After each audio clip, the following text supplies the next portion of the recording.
राधे राधे सभी को। आपका स्वागत है आपके YouTube चैनल वैदिक कलेक्शन में। आज हम बात करने वाले हैं लड्डू गोपाल जी की। लड्डू गोपाल जी की सेवा में भूल कर भी ऐसी गलती ना करें जिससे वह सेवा दोषपूर्ण हो जाए। आज हम इसी बारे में बात करने वाले हैं।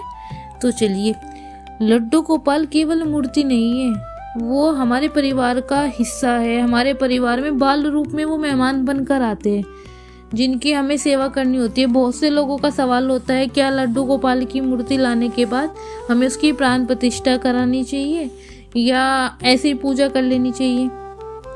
कोई भी विग्रह है अगर आप लेके आ रहे हो तो उसकी प्राण प्रतिष्ठा जरूर करानी चाहिए।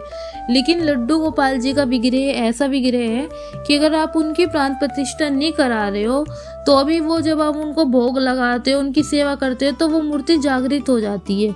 सब लड्डू गोपाल की मूर्तियों में प्राण होते हैं अगर आप उनकी भावपूर्वक सेवा कर रहे हैं तो। जिस घर की रसोई में मांस मच्छी बनाया जाता है या जिस घर में खाया जाता है, उस घर में कभी भी लड्डू गोपाल को नहीं लाना चाहिए, क्योंकि जो हमारे लड्डू गोपाल जी की मूर्ति होती है वो जागृत होती है और भगवान को इस चीज का भोग नहीं लगाया जा सकता। मांस मच्छी जिस रसोई में बन रही है वह रसोई राक्षसी रसोई होती है और उस रसोई में बने हुए भोग को अगर आप ठाकुर जी को लगाते हैं तो आपको उस चीज का दोष ही लगने वाला है। अगर आपके घर में कोई सदस्य बाहर खाता है या मतलब घर में नहीं आके खाता, या आप जो सेवा कर रहा है ठाकुर जी की वो बाहर खा रहा है लेकिन घर में नहीं खा रहा है, तो भी उनकी सेवा दोषपूर्ण ही होगी।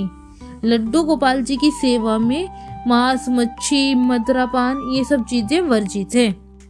मैं आपको एक वाक्य बताती हूँ। हमारी एक मित्र है जो लड्डू गोपाल की बहुत सेवा करती है, नित्य मतलब स्नान कराना, उनको भोग लगाना सब कुछ करती है। लेकिन उनके घर में जो उनके ससुराल वाले हैं वो नॉनवेज खाते हैं। उनके घर में मांस मच्छी बनता है। अब मांस मच्छी खाते वो है, भले ही वो जो सेवा कर रही है वो नहीं खा रही, लेकिन परिवार वाले खा रहे हैं तो उनको उस रसोई घर में ठाकुर जी के लिए भी भोग बनाना पड़ता है और उनके लिए मांस मच्छी भी बनानी पड़ती है। तो जैसे ही हमारी एक बार बात हो रही थी, हमने इसी वार्तालाप पे बात हुई, तो वो बोले हमें कि जब हम बनाते हैं ना तो हम ठाकुर जी को सुला देते हैं। मतलब उनका ये था कि मांस मच्छी बनाने से पहले हम ठाकुर जी को भोग लगाकर सुला देते, फिर हम रसोई में मांस मच्छी बनाते और खा लेते हैं। वो नहीं खाती मांस मच्छी, लेकिन वो एग खाती है, अंडा खाती है। तो ये सेवा भी दोषपूर्ण ही होती है। अगर आप अपने लड्डू गोपाल जी को घर में ला रहे हैं तो आपको अपने घर को शुद्ध, अपनी रसोई को शुद्ध रखना बहुत जरूरी है। कभी भी उसमें नॉनवेज ना बनाए, नहीं तो उसका भोग ठाकुर जी को नहीं लगेगा। बहुत से लोग होते हैं कि लहसुन प्याज खाते हैं। लहसुन प्याज का कोई दोष नहीं लगता। अगर आप लहसुन प्याज घर में खाते हैं तो आप अपने लड्डू गोपाल जी को घर में रख सकते हैं, लेकिन आप उन चीजों का भोग नहीं लगा सकते ठाकुर जी को, क्योंकि जो ये प्याज लहसुन है वो तामसिक चीजों में आ जाती है। तो कभी भी तामसिक चीजों का भोग हमारे प्रभु को नहीं लगाया जाता। लड्डू गोपाल जी बाल रूप में हमारे घर में, ये भाव तो रखे कि बालक रूप में इनकी हर चीज का हमें ध्यान रखना है, हर जरूरत को देखना है, लेकिन ये भाव भी जरूर रखे कि वो प्रभु है, वो भगवान है, और उसी भाव से उनकी आप सेवा कीजिए। अगर आप लहसुन प्याज का ठाकुर जी को भोग लगाते हो उस खाने का, तो वो भी दोषपूर्ण सेवा में ही आता है।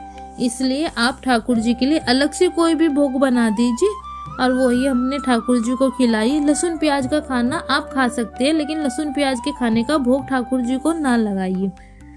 बहुत बार क्या होता है, मैंने देखा है कि घरों में ना मंदिरों में ठाकुर जी को बिठा देते हैं, उनके ऊपर धूल जम रही है, कोई सेवा नहीं है, कोई स्नान नहीं कराया जाता, कुछ भी नहीं कराया जाता उनका ठाकुर जी का, ना उनको पता भी नहीं है कि इनको भोग भी लगाना है। बस ठाकुर जी बैठा दिए। अगर उनसे कभी कहा भी जाए तो वो बोल देते कि हमने तो ना मंदिर में बैठा रखी है, तो पूजा आरती कर लेते हैं।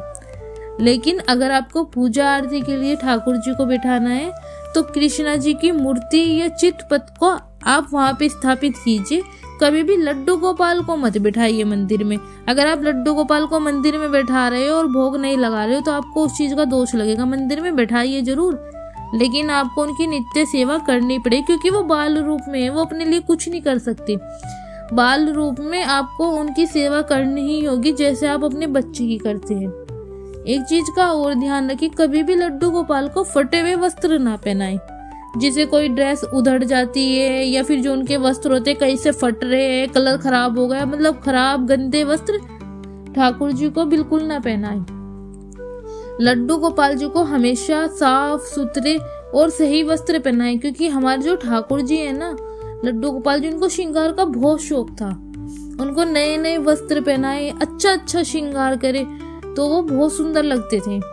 लेकिन बहुत सौ के घर में क्या होता है, स्नान आदि भी नहीं करा जाता, बहुत दिन तक वो एक ही वस्त्र पहना के रखते हैं, धूल पड़ जाती है, ऐसे ही पड़े रहते हैं ठाकुर जी। एक मैं आपको बताऊं, मैंने अभी देखा था, उनके यहाँ पे वो ठाकुर जी को कैसे भी उठा लेते थे।